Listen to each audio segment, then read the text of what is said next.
परमहंस योगानंद जी का बचपन बहुत हंसी खुशी से बीता। बचपन में वो बीमार हो गए थे। कैसे लिहाड़ी महाशय ने उन्हें ठीक किया, आइए जानते हैं। महान संत परमहंस योगानंद जी का जन्म 5 जनवरी 1893 ईस्वी में गोरखपुर में हुआ था। जीवन के पहले 8 साल उनके वहीं व्यतीत हुए थे। 8 बहन भाई थे, भाइयों में दूसरा और माता पिता की चौथी संतान थे। उनके पिता बंगाली थे। उनके पिता का नाम भगवती चरण घोष था, जो स्वभाव के दयालु थे। उनकी माँ उन्हें बहुत प्यार करती थी और उन्हें प्रेम से हर चीज सिखाती थी। गरीबों की सहायता करने के लिए हमेशा तत्पर रहती थी। एक बार 15 दिन में ही उनकी माता ने गरीबों को खिलाने में पिताजी की महीने की आय से भी अधिक खर्च कर दिया। इस पर उनके पिता ने कहा, मैं तुम्हें केवल इतना ही कहना चाहता हूँ कि कृपा करके तुम दान धर्म कम किया करो, अपनी सीमा के अंदर रहा करो। ये सब उनकी माँ को अच्छा नहीं लगा।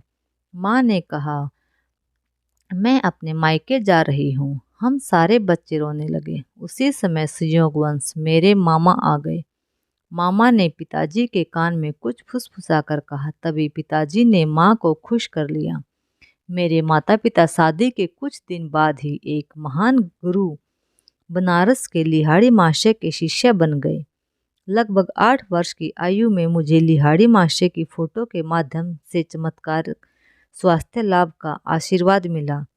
तब मुझे हैजा हो गया था। डॉक्टर कुछ नहीं कर पा रहे थे। मेरी माँ ने मुझे लिहाड़ी महाशय की फोटो को देखने का इशारा किया। मैंने मन ही मन प्रणाम किया। मुझ में हाथ उठाने की शक्ति भी नहीं बची हुई थी। यदि तुम सचमुच अपनी भक्ति प्रकट करोगे और अपने अंतर में उनका चरण स्पर्श करोगे तो तुम्हें जीवन दान मिल जाएगा। मैंने उनकी फोटो की ओर देखा तो वहाँ आंखें चुंधियाने वाला प्रकाश दिखाई दिया, जिसने मेरे शरीर को और पूरे कमरे को अपने अंदर समा लिया। मेरा दर्द तभी खत्म हो गया और स्वस्थ हो गया। उसी समय मुझ में इतनी शक्ति आ गई, मैंने अपनी माँ के झुककर चरण स्पर्श किए। माँ बार बार उस फोटो पर अपना माथा टेक रही थी। हे गुरुदेव, मैं आपकी कृतज्ञ हूँ। आपने मेरे बेटे को अच्छा कर दिया। योगानंद जी अपने पिताजी के साथ बरेली में रहते थे। योगानंद जी कहते हैं, मैं अपने पिताजी के साथ बरामदे में सोया हुआ था। पलंग पर लगी मच्छरदानी की विचित्र फड़फड़ाहट सी ध्वनि से मेरी नींद खुल गई। मच्छरदानी के पर्दे खुल गए और मुझे अपनी प्रिय माँ दिखाई दी। अपने पिताजी को जगाओ। माँ की आवाज़ केवल एक फुसफुसाहट की तरह लगी।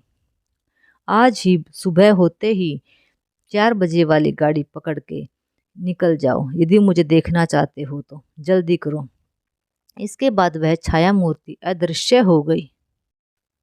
पिताजी पिताजी, माँ प्राण त्याग रही है। मेरी घबराहट ने उन्हें जगा दिया। सुबकते हुए मैंने उन्हें सारी घटनाएं सुना दी।